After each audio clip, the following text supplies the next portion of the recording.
So as the days went by, and we heard no news out of Philadelphia about the status of offensive coordinator Kevin Patelio, I thought that maybe the Eagles were going to fire Nick Sirianni also. And if they would have fired Nick Sirianni today after they announced the news of them getting rid of Kevin Patelio, I would have never been mad because I think that the Eagles need a head coach who is a true X's and O's guy. And Nick Sirianni is not an X's and O's guy.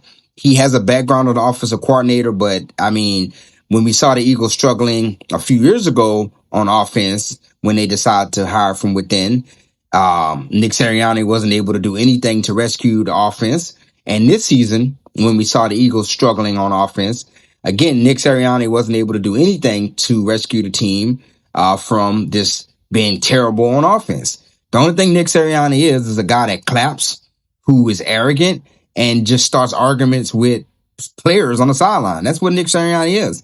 And the Eagles need a offensive-minded head coach, a true offensive-minded head coach like a Sean Payton, a Sean McVay, someone of that nature who can lend a helping ear to a struggling, limited quarterback like Jalen Hurts. So I think that Nick Sirianni needs to be put on the hot seat for next season.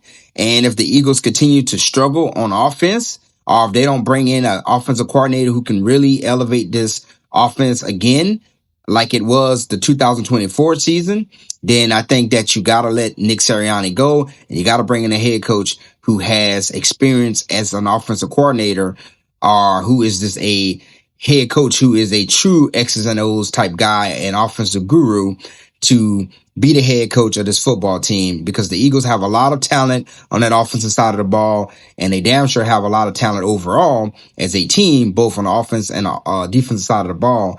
And you cannot continue to let Nick Sirianni get a pass for just being a motivator on the sideline. It's 2026.